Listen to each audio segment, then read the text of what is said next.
It's a Thursday night and free drinks at the bar in Tigerland. The discussion of the night is over happiness. Socrates, Sophocles, and Aristotle have been pounding drinks since they arrived and see their friend Thoreau on stage dancing and yelling. They begin talking about what happiness truly means, and when Thoreau stumbles over with an unhappy view on the government.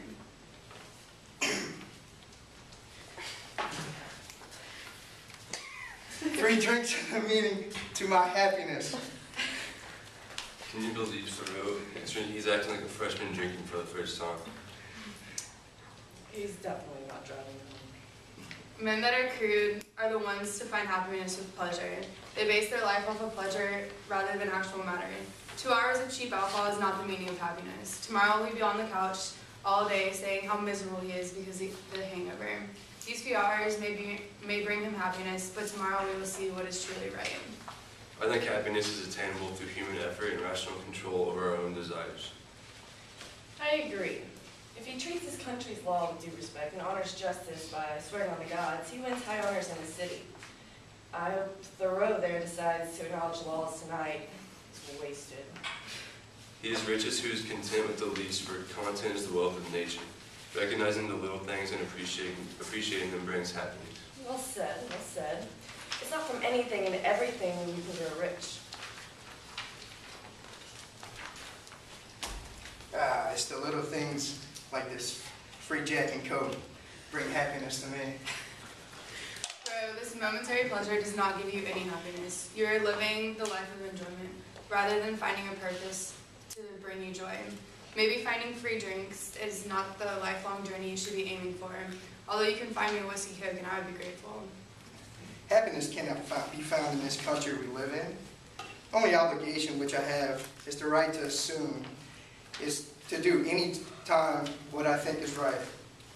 So at this time I will enjoy and be happy, drinking my Jack. I would assert that the purpose of our life's journey is life and personal fulfillment. I think that one should never intentionally wrong another, even if wronged, and one should keep one's just agreements. We are not meant to violate our moral principles. I believe I wrote a play about this.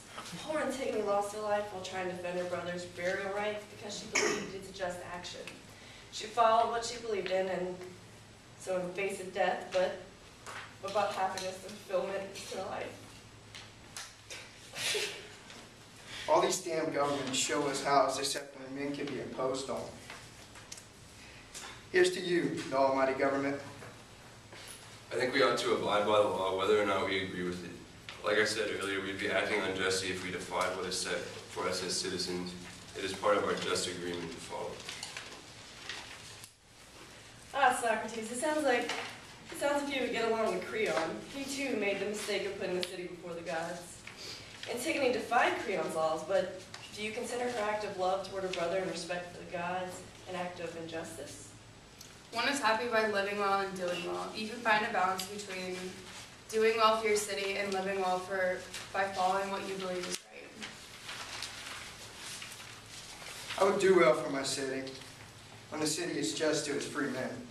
And Socrates, I believe we should break the laws that we do not believe in, because true happiness and justice is found in jail, where the government cannot touch us. I was put in jail once for allegedly corrupting the youth. I had the option to escape, but did not do it because breaking the law is not in our proper will. We do not gain anything by meeting an unjust situation with equally unjust actions. And that is exactly how I finished my play. Not only did Creon not gain anything for his unjust actions, what he believed in to be unjust, but he lost his family too. Human good turns out to be activity of soul in accordance with virtue. Following what you believe in is correct, like saying staying in jail has brought you happiness. Thoreau doesn't see the law as just and decided to not follow the police. Both of you chose actions that your conscience was okay with, and in the end, that's what brought y'all happiness. Man is the artificer of his own happiness. The actions we take are what bring us happiness. When I decided not to pay my poll tax and put in jail, I did what was just and brought me happiness. I agree with you in your opinion about the fact that man works to make himself happy. Being an honest and good-willed individual creates a more enjoyable life. You might see things a little bit differently about how to attain this happiness through your actions. and purposely for not paying your poll taxes, but we can agree that self-fulfillment is the main key to a happy life. Yes, self-fulfillment is the reason behind many actions. As Antigone, she felt her self-fulfillment involved honoring her brother and doing her duty to the gods. However, Creon's fulfillment involved living in a just city where never shall the wicked man have preceded in honor over the just. But self-fulfillment can't be reached until one understands the balance between honoring the gods and the laws of the land. The virtues of life we choose for ourselves. For if nothing resulted from them, we would still choose each of them. No matter if our actions don't bring us money or glory, it's the fact that we chose them by free will that make us happy. Making choices because we want to rather than having to makes us happy.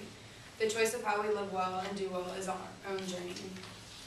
For happiness to be achievable in this government, the government needs to leave more power in the hands of the citizens. Until the gap between the majority and the minority begins to close,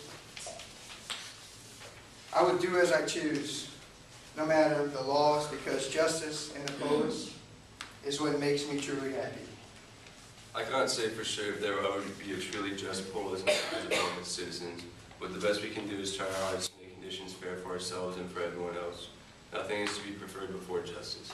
Spoken like a true philosopher. It's impossible to know any man, his soul, intelligence, judgment, until he shows his skill in rule and law. I've had too many drinks on my ride to see you. Happiness is doing well, as you say, Aristotle. Happiness is getting a designated driver so I don't end up in jail again by your means, right? Yeah, that'd be living well, I believe. Night. No. You guys, didn't Socrates get sentenced to death at the last time he lived? Yeah, so. Y'all, how drunk are we? Have we been talking to a ghost the entire night? He was put to death years ago. Maybe all our conscience missed him, and we needed to talk with him just one last time. Seeing him again made me happy. Let's go, guys. Free drinks are stuck with us for our minutes. I told y'all we didn't pregame with stream tea at 9.